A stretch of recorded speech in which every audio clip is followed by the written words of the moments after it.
Ay, Ma'am Mars, karating lang namin mula alas 8 na umaga, tapos nakauwi kami ngayon.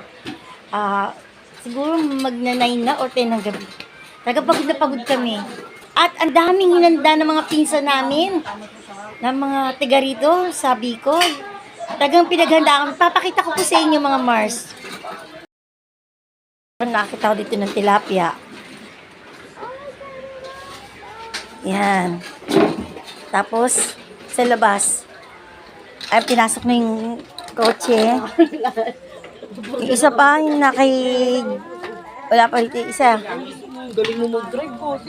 Ayan, laing. Hello ate, ang sarap niya na. Hello kuya, ayan. Ganito sa probinsya, Tinola. Tinola. Ay. Sabi na tinola eh. Ayan, magbudal-budal talaga. Ay, mga kuya namin yan, Mga Ilani yan. Hi po! Mga pinsan namin yan buo. Sila ate. Magdamagan to mga Mars, mamamshi. Magdamagan tong kwentuhan, inuman nila. Pag uminom na sila, magtatago na ako. Matutulog na ako. A few moments later. Basta ka dito, Dito ako sa loob kasi doon. Madilim.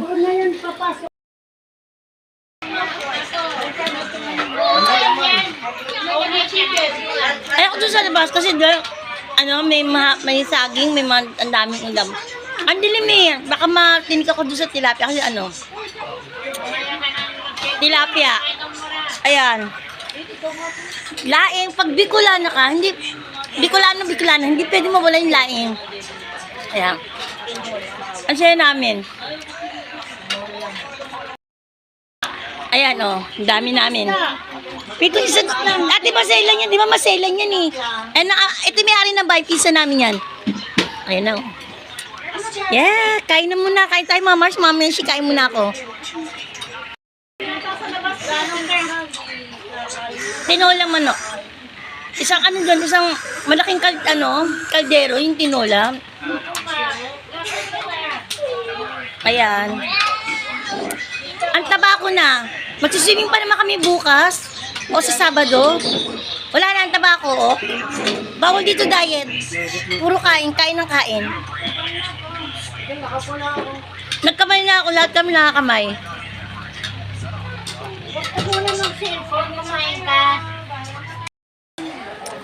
Ano yata, 6 na manok yata ang kinatay. Ginawang tinola. Native yata. Makati ng mata ko.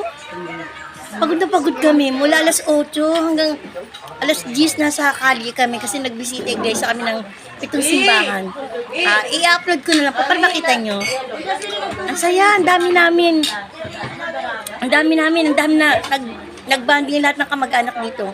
Malaking pamilya po kasi 13 na magkakapatid. Ang mga tatay ko, ang mga kapatid ng tatay ko. Tapos yan, mga anak-anak, mga pinsan, mga apo. Natuwa sila kasi galing kami Manila, Cavite. Pumunta na Bicol. First time to sa maraming taon na nagkita-kita. Wow, sarap niya, Doon kami sa loob kumain, sila sa labas, Sarap ng kain nila, Sige na po, tapos na. Doon kami sa loob, Hello vlog. Welcome to my guys. Sarap talaga ng pool. Mamshi, ayan, nagsisiinuman na sila, Tumakas ako. Ayan, Ayan, inuman sila, Pang babae, din naman yung mga panlalaki. Takas na ako. Wala ako nainom,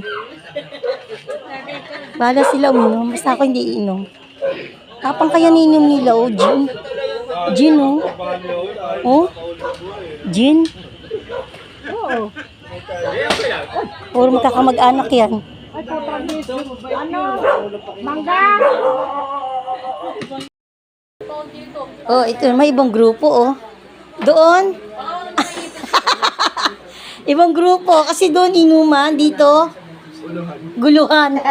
Tapos ito manicure, Iba-ibang grupo. Ako matutulog na ako. Inaantok na ako kasi mag-alauna na. Oh, Pogi. Sayaw ka muna, Chi. Sayaw ka. Paano ka ba magsayaw? Oh, gano'n. Oh. Ayan, matutulog na ako. Hindi na ako lumabas kasi nagiinuman doon. Kami ng ate ko, hindi kami umiinom, sila lang. Yung mga pamangkin ko, tsaka isang kapatid ko, yan, umiinom sila ng gin. Pero kami ng ate ko, eto si nanay. Nay! Matutulog na kami. Hi! Ito pa yung ate ko. Yan. Ayan. Nagmamanicure. Pedicure. Pamilya talaga namin mahilig sa manicure, sa pedicure. Ipapakita ko sa inyo yung ang saya-saya nila. Nasa labas. Pero kami dito sa loob. Hindi ako lalabas kasi ayaw kong tagayan. Yan, kanya-kanyang grupo. Ayan, dito yan sa labas. Papakita ko, ayan. Ang saya nila, oh. Oh.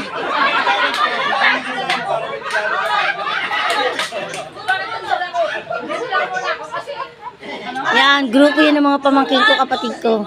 Dito naman grupo ng mga lalaki. Mga lalaki yan. Ayan, oh. Ang dami nila. Ang saya nila, oh. Oh. Ayoko lumabas kasi tatagayan ako. Ayan, oh. Kasi nakaharang yung puno ng manggay. Marami yan sila. Mga 2, 4, 6, 8, 10, 12, 14, 18. 18 yung lalaki. Yan. Puro magkakamagana. Ito hataw yung pamangkin ko. Oh, siya yung hataw dyan. Yan. Dito na lang kami sa loob. Mahirap na matagayan.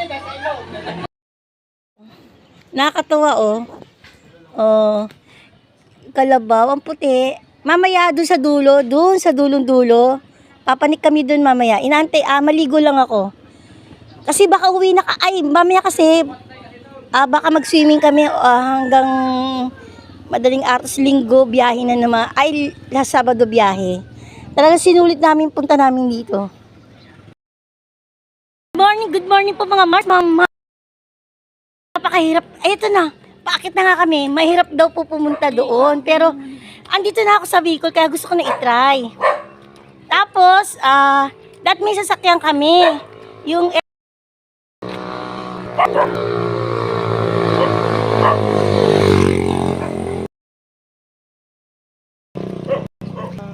dapat may X kami. O kaya van, o kaya yung Toyota na. Kaya, sabi-sabi ng mga pinsan naming lalaki, hindi ko kakayan yung sasakyang paakyat dahil talagang tirik. Patirik, ito na yung nilalakad ko, patirik na eh. Papit ko sa inyo yung daan namin taas na. Nanginaya ko, hindi ko ito puntahan, kung hindi ito i-vlog. Kasi talagang ang ganda ng lugar. Tapos, 50 hours ang biyahe namin kung hindi ako dito magbablog, di ba mga Mars, mga mamshi.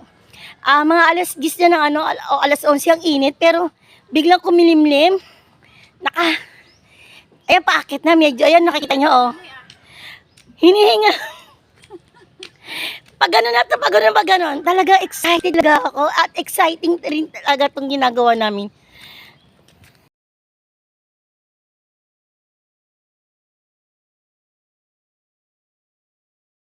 Ayan, itong pupuntahan namin, tourist spot daw to. Pabundok to, ayan o. Pabundok to, ito o, ayan ang baba. Sabi ng mga pinsan naming lalaki, na wag na raw kami magsasakyan. Magmotor o magkotse at yung init, ating payong yung bang wag na daw kami magsasakyan kasi talagang mahirap daw. Ayan, nakalagay dito, landslide prone. Mabuti na lang ang mga kamag-anak namin tiga rito. Dito po pinanganak ang tatay ko, dito lahat talaga sila. Ayan, ang ganda-ganda. Naku, alam mo, ang ganda-ganda, oh. Talagang gustong-gusto ko talaga, oh. Ganda. Tingnan mo ate ko, ang ganda ng ate ko, nakapayong. Naka-jacket na nga rin ako, nakapayong dahil talagang ang init.